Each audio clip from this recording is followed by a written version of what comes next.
You're listening to Give God 90, where we're not afraid of the tough biblical questions, because we will dig through the language, the culture, and the history to find the truth revealed in the words of our Creator. I wanna see the light.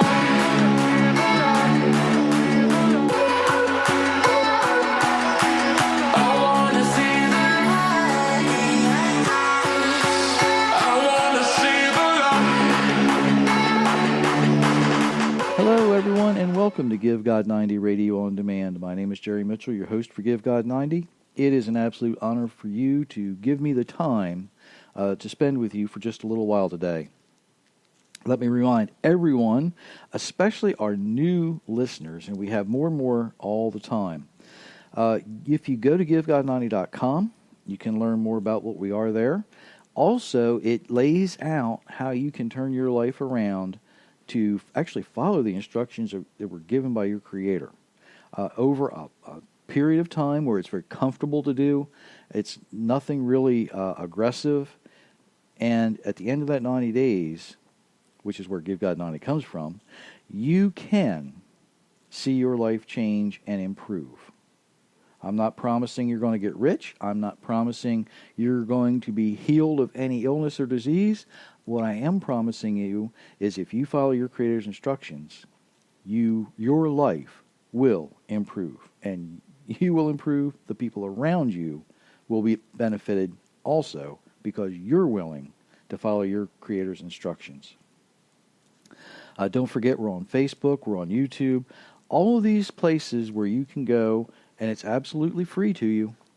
Doesn't cost you a penny to listen or watch or whatever you do. We're putting this out there because somebody benefited and they were willing to pay it forward. Okay? That's what we're all about. Getting the Word of the Almighty out there in a way you can understand, in a way you can teach it to others even. Because what I like to say I do is teach the teachers. Okay? We're going to continue talking about light. And as we talk about light, oftentimes we think about light as this thing that chases away darkness. But that's not all light is. As we learned last time, if you listened to last Monday's podcast, light is understanding. But it's even more than that. Light has this really odd, peculiar way to be so many things all at the same time. If we think about light as the illumination of not only darkness, it chases away the darkness. So physical, you can't really see light, but you see the effects of light, right? If you turn a light switch on in a room, or you light a candle, whatever the analogy you might want to be using, then what we see is actually, and yes, I did pun there, but what we see is actually, when you turn that light switch on, now you can look around and physically see things in a room. Right? You understand what's there. But when we shed light on a concept or an idea, now we have understanding. We actually can think about things and see what someone was thinking. And the Almighty is like this as well. Not only is His Word light, it gives us understanding to who our Creator is, what He expects from us, but it also emits a physical, in this realm, or maybe I should say in this dimension that we live in, light has a physical effect. Not only does it have the spiritual effect of understanding, but it has a physical effect. Now, we see Moses describe this physical light emitting thing from the face of our Creator. It's interesting that in Numbers 6, verse 25, we say, "May the Lord make His face shine on you." Now that phrase that most people are so familiar with hearing near the end of a church service. It's part of the Aaronic benediction. But it really has a more wonderful meaning when you understand May the Lord make his face shine on you. What he's actually saying is, may the Almighty raise his face toward you, okay, and grant and be gracious to you. He wants to convey this whole concept that the Almighty will look directly at you. You're going to be in front of him, in his presence. You're going to feel that physical presence because you're going to feel the warmth, and you're going to feel in this physical dimension, you're going to feel the presence of your Creator.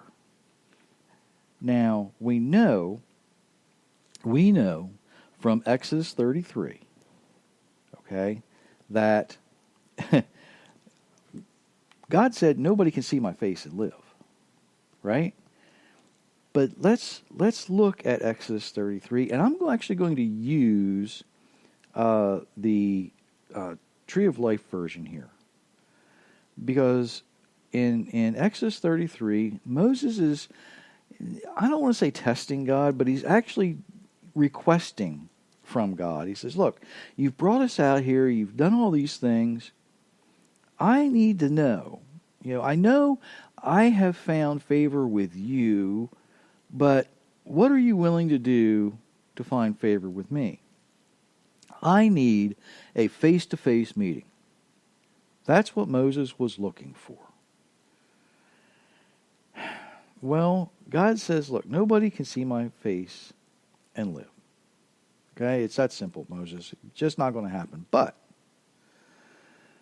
he answers Moses this way: I will do what you've asked. For you found favor in my sight, and I know your name. That's in verse 17. Then he said, please, show me your glory. Show me. I need to see something physical with my eyes so that what my heart understands, my brain can understand, I'll know it's true. Moses is saying, show me your glory. And literally, if you go back to Hebrew, it doesn't say, show me your body. It says, show me your glory. So he said, the Almighty says, I will cause my goodness to pass before you. It's going to pass right in front of you, Moses. And I will call out the name of Yehovah right in front of you. I will be gracious towards whom I will be gracious. I will show mercy on whom I will be merciful. But he also said, you cannot see my face, for no man can see my face and live. Nobody can see me and live. Not from this physical dimension, from this physical world we live in. I created this world, but I cannot show my face or myself in here. You can see the things I do. Now, down in verse 21 of chapter 33, Jehovah said, see a place near me, you will stand on that rock. While my glory passes by, I'll put you in the cleft of the rock, and I will cover you with my hand until I pass by. Then I'll take my hand away. You can see my back, but my face you cannot see. Now, there's a lot of things that go with this. I mean, a lot of things that go with this. What we have here going on, Moses is like, look, I need to understand you better. I need to see something. What the Almighty is saying here is you can't see me. You can't see the things I'm going to do, my face, but you can see where I've been. You can see what I have left behind. You can see the physical world. I spoke and it became, right? You see the things where I've been. And we see this all the time, but sometimes we don't recognize it. We can recognize where the Almighty has been by the way people react. Somebody not too long ago mentioned that people who truly believe have this sense of calm, this sense of peace. They don't get caught up in all of the hustle and bustle. And the world hates us for that because we don't play into their drama, right? We don't get caught up in that. We have this light that shines on us. We have this light that shines from us that says we don't need your chaos. We're quite content. We're quite happy without it. Now, I could go into a whole rabbit trail here, but I really don't want to. So I will not do that, but I will keep doing I will stay concentrated on what we're staying concentrated on. Had to take a moment because I wanted to go down that trail really bad. Okay. Moses didn't get to see a physical presence of our Creator. Moses got to see his glory pass by, but he was covered with the Creator's hand. The Almighty says, Moses, I'm going to hide you until I pass by you. You can see where I've been. You're going to know where I've been. You're just going to understand it. Now, in in chapter 34, we learn a lot more, but then we get down around, and I think I'm going to go to, I'm just going to skip down to verse 29, okay? And I'm reading this kind of glancing over this as I go because I could spend a lot of time going over these things, but I'm not. I'm going to go right to verse 29. And it happened when Moses came down from Mount Sinai. You know, the Almighty had just passed him by. The Almighty had just passed him by. He came down with the 2 tablets, had them in his hand. Moses didn't know that the skin of his face was radiant. It glowed. It had light emitting from his face. Now, oftentimes this is confused with the horns of Moses, and there's a lot that goes with that. I've talked about it before, and I'm not going to go into that right now because I want to concentrate on this light. This whole idea that Moses came down, he had been in such close proximity, that his face glowed. His whole face glowed. Aaron and the children of Israel saw the face of Moses, the skin on Moses' face. It shone in rays. That's where they get the horns from. So they were afraid of him. Moses called out to them. And, here's where they said, look, you need to put a veil over your face, Moses. You need to cover that up so that we can not be afraid of you, so that we can continue to learn from you. We want to hear what you have to say, but, man, something has happened to you. Now, this was an extreme physical reality that Moses recognized. Today, what do we see when we recognize a believer? We might not see the glory of the Almighty reflected off of their face, but what we should see is the calm, the peacefulness, the comfort that is reflected not just in the relaxed mode of the muscular structure in their face, and that might sound a little technical to some people, but don't be afraid of that. We also see something different in the eyes of a true believer than what we see when we look at someone who doesn't know God. Because when we look at someone who doesn't recognize or doesn't know God, or it's even more apparent if somebody is standing in opposition to the Almighty, what we see is a tenseness. We see a tense face. We see their eyes, the muscles around their eyes actually contract continuously. They're not relaxed. They're not calm. They're uptight. They live in a world that we could say is full of chaos and drama. And they don't know why. They're always, they have this sense of, I've got to go here and I've got to go there. I've got to do this and I've got to do that. But nothing ever worthwhile gets accomplished in their life. They're not productive. They're not successful. They do things, yes. They may hold down a good job. They may be great at what they do. But their overall sense of who they are has a lack of accomplishment. because they don't reflect any light whatsoever. There's none there to be reflected. We think about creation,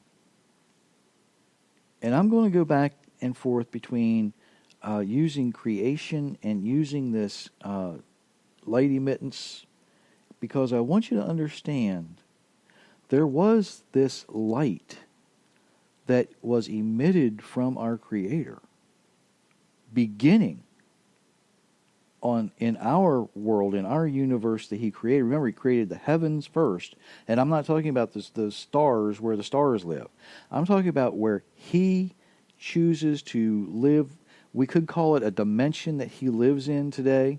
We could use a lot of different terminology for that, but He created all of that first, where the what we would consider the divine beings, where they live. Then He created our universe. There was light in our universe before the sun. When He created the sun on day 4, He had already created vegetation. There was already growing vegetation.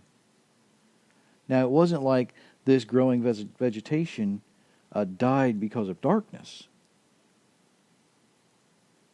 It grew because there was not only a physical presence of God's light, it grew because the grass understood its job. And I know that's kind of hard to understand, but think about this, just like a hummingbird knows how to build a hummingbird nest, right? God put that understanding into it at creation. God also put into the grasses and the trees and the vegetation that we see, He designed into that the processes for growth. He designed into that all of the proteins that travel in a cell of grass or a cell of a tree. All of those proteins understood what they were supposed to be doing. Just like the proteins in your cells in your own body, they understand what they're supposed to be doing. They don't have to think about how to make you grow. You're not going to grow, and I know this. There's there's exceptions to every rule, right? But you're not going to typically grow a tooth from your big toe, right? That's just not something that normally happens. How does your body know where to grow teeth and where to grow your big toe? Well, at creation, when God poured all of this blueprint into Adam, He says there's certain things that you don't have to worry about your body doing. It's just going to do it. There's certain things in the blade of grass, it doesn't need to know how to do it. It doesn't need to know how to speak. It just needs to know how to grow. That's what I'm saying. That understanding that grass had, simply because it had not only a physical manifestation of light emitting directly from the Creator, but it had a spiritual understanding directly from the words of our Creator as well. Not only that, when he made the sun, right? And that's in Genesis chapter 1. If you look in verse 14 and 15, all right, and 16, God said, "Let there be lights in the expanse of the sky for separating day from night. They will be for signs and for seasons, for days and for years." He's going to make a calendar here. They will be for lights in the expanse of the sky to shine upon the land. And it happened. God made 2 lights, the greater for the dominion over the day, the lesser for dominion over the night. It reflects the day's light. He creates the sun on day 4. And He said, now, I'm going to give the sun the job of emitting this physical light and heat in this dimension, in this universe that I'm creating. He quite literally gives it the job, says, take over my job of emitting light in this universe. Eventually, he will destroy the sun when he destroys the heavens and the earth all over again in Revelation, right? We see it in other places too. He destroys all that, and he then, once again, will take over emitting light. Physical and spiritual light. He will continue to give us understanding. He will continue to allow us to see. He will chase away darkness. We see this all throughout Scripture. All throughout Scripture that this is what's going to happen. When we think about light, it's not just the sunlight we see. It's not just light emitting from a light bulb. It's not just light emitting from a fire. It's not just... There's more to light. There is so much more to light than just what our physical science teachers taught us in school. You know, light, what I was taught in school is light is a, what was the word they used? It was a result of heat. Well, they could never explain to my satisfaction how heat can create light. Why do we need heat to create light? My teachers in school used to get quite upset with me when I would ask these questions. Well, because it does. Is not a scientific answer. And they would name these different physical, or I should say laws of physics, and I'm like, well, that's nice, but you're still not explaining the process of how this happens. And the reason they can't explain, if you leave our Creator out of the laws of physics, the processes are lost. Let me say that again. If you leave the Creator out of the laws of physics, the processes that make those laws possible are lost. They make no sense. The laws of physics that many scientists who defy the Almighty proclaim, these are the greatest things in the universe. Those very laws, those very things, they have to have a Creator, or the processes do not work, right? It's said, one of the laws of physics says that matter cannot be created or destroyed. It just takes different forms. Kind of like if you have water, you make it water vapor, or you can make it liquid water, or you can make it ice, or you can separate the particles. We used to do this as a high school, well, actually middle school experiment. You could break down water and separate it into hydrogen and oxygen, but you still have the properties that make up water. You can separate all that stuff out, but it's still there. So where did it come from?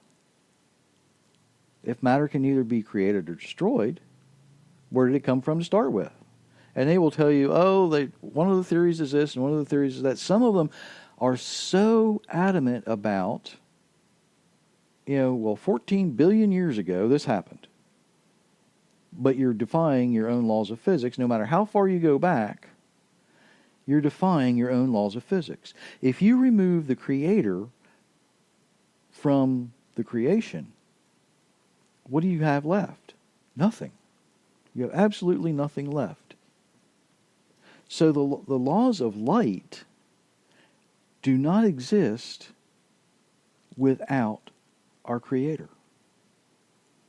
No physical law is possible without God. Light isn't possible without let there be light, the spoken word of our Creator.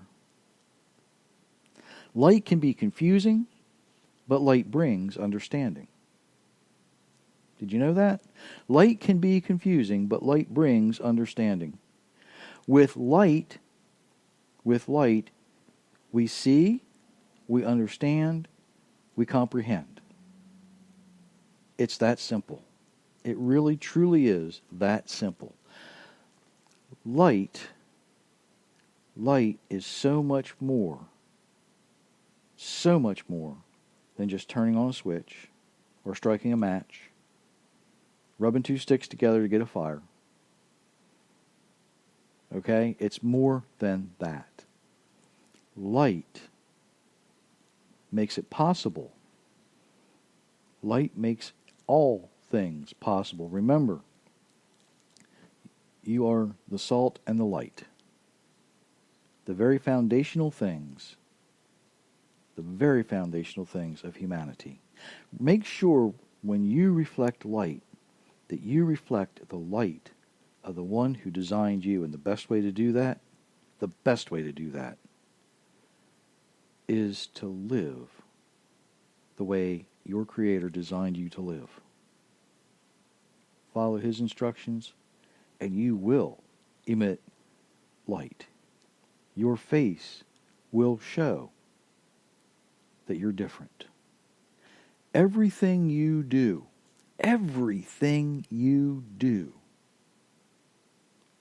you will accomplish great things. You will succeed. You will be productive and meaningfully productive. Okay? Not just going through the motions, but you will have a productive, successful life. It's that simple. All you have to do is live the way you're designed to live. Ladies and gentlemen, I hope this has been a blessing to you. I know that talking about light and science together might seem a little odd for believers. But really, it's not that difficult. Hope it's been a blessing to you. Until next time, have a blessed week.